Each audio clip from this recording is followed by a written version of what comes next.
Hey, beer tubers, it's Ryan back with another episode of San Diego Beer Vlog. Thanks for joining me. Today I'm joined by a fellow Beer Geek Nation member and beer tuber, Daniel. He's known as the Endosymbiosis on YouTube. Check Thanks for out his having me. channel. Yes, as always, it's fun doing these collaboration reviews. And today we're going to take a look at an import. It's going to be my first Hefeweizen that I've reviewed on my channel, actually.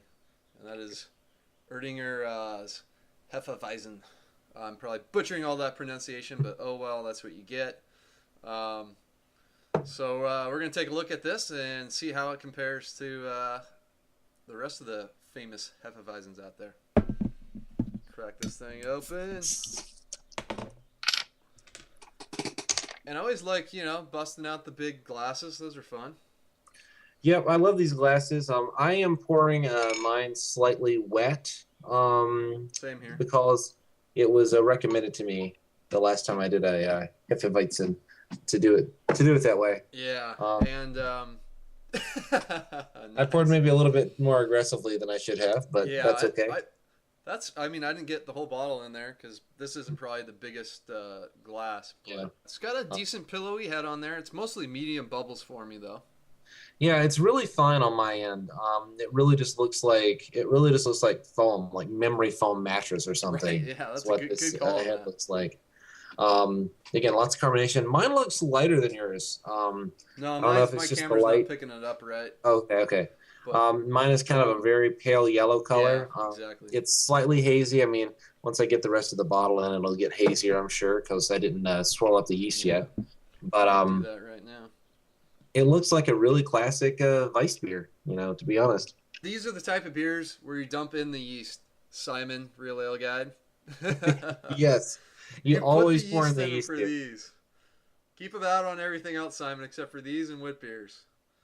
Oh But no, I like pouring in the yeast personally, but there we go. Lava it's lamp it's effect going big time on mine. it's a personal choice whether to pour in the yeast. I think. It is, but if you want to drink it the proper way. All right, let's get the All right, aroma on it. let's look at the smell. Come on, man.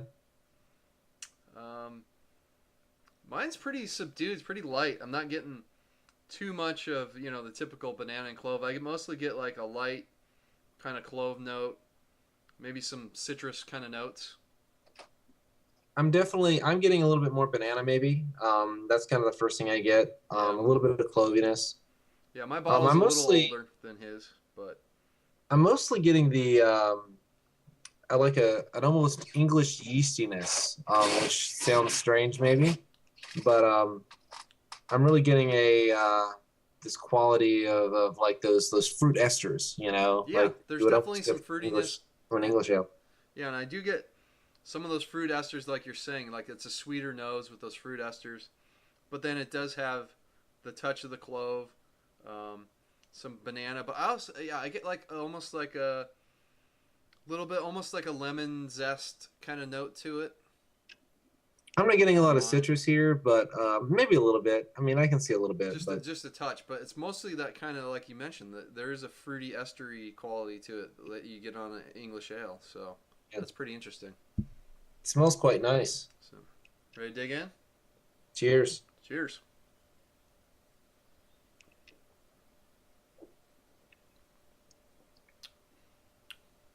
Oh, that's nice. Very light. Of course, it's only a 5.3% beer, so It's some hefes really get that kind of creamy, smooth consistency, and they get that kind of almost throat soothing kind of quality. Like I sometimes like hefes when I'm not feeling well, yeah. when I've got a sore throat. They sometimes, but this one's a little bit more watery, which isn't necessarily a bad thing. It makes it really smooth. It makes it really clean, but it does have that, maybe a little bit more orangey than I get from a lot of hefes. Yeah, it is smooth, but like you said, it is a little touch on the watery side. But it's still a light beer. It's a milder Hefeweizen. It's actually been a while since I've had a Hefeweizen. The last one I had was actually Karl Strauss's, which tends to have really intense yeast characteristics to it.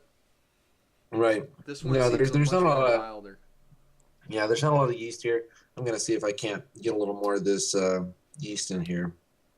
At the end, I get like yeah. I mean, the nose is kind of following in the sense that it's really quick on the palate, and you get those. Yeah, it's like almost a fruitiness midway in the palate, and then Yeah. the end I get a touch of clove. Um, Maybe it's kind of weird. It's got maybe a little banana mixed in there at the end with some clove, and like maybe a slight bit of like a citrus nut. You know, you pick up that kind of wheat character, kind of lends to that. Yeah, you do start to get the malt a little bit more. And I've almost gotten the last dregs of it in the glass, and I'm definitely getting a little bit more of a spiciness here. Once it Yeah, yeah. there's I a get little bit that more spiciness from the yeast. Yeah, mostly at the end for me. Like Mm-hmm. it's not like too clovey or peppery up Oh front, no. like some can be. It's more towards the back.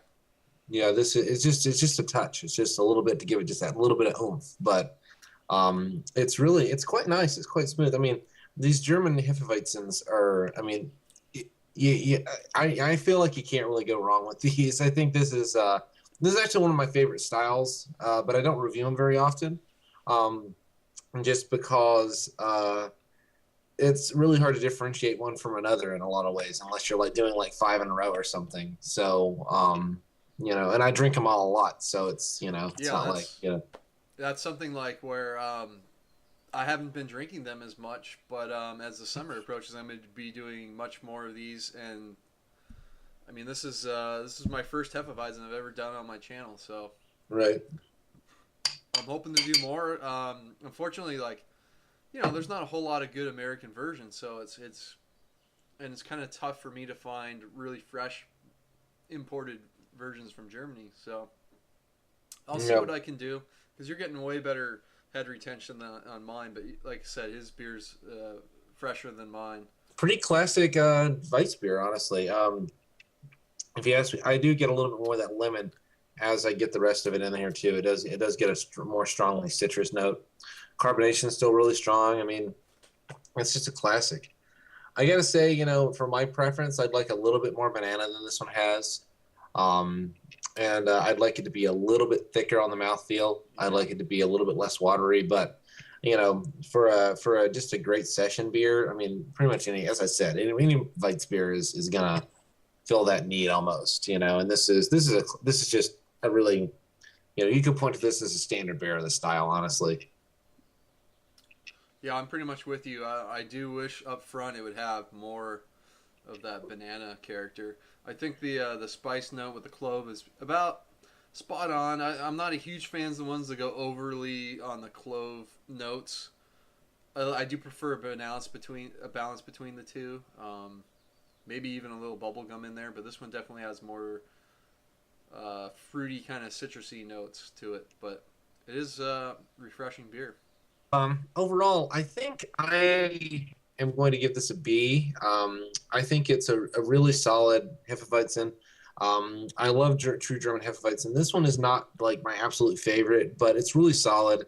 You could do a lot worse than to try this one. And really, my recommendation on these is usually just to try every one you can get and see which one you like, because they're so similar in a lot of ways. It really is just like those really subtle characters. I mean, the only thing that keeps this from getting like a little bit higher grade would be, I like it with a little bit more banana. I like it with a little bit heavier mouthfeel, but that's just that's just nitpicking ultimately. But I think this is a really solid beer. I really enjoy it, and I think it's worth a B. So, your thoughts, Ryan? Yeah, I'm pretty much on the same page with you. Yeah, pretty much exactly what you said. I mean, it needs a little more mouthfeel, and it needs more banana up front. Like, as mine is warmed up, I've gotten a little more banana on the nose, maybe a smidge of bubblegum, but so maybe I was drinking mine a little too cold right away. But I mean, as it's warmed up, it's about right where I think a B Hefeweizen is. I mean, I have an older bottle. We would both love to get this fresh on draft in Germany. I'm sure that would bump it up a lot. But yeah, for what we're drinking in these bottles, just right out above average B for me. Okay, that's gonna do it for the Erdinger Hefe-Weizen. Finally got a Hefeweizen on my show. It's another import. I don't know. It seems like maybe Daniel and I are going to get together a little more often and just do import beers because we just don't do enough. I especially don't do enough on my channel. So thanks for Daniel Endosymbiosis on YouTube for joining me today. A lot of fun as always. And pretty similar thoughts on this beer. So, go out. It's getting warm out. Get some Hefeweizens to drink. They're perfect for the summertime, especially here in San Diego. So, until next time, please comment, subscribe. Cheers. Cheers. Thanks a lot.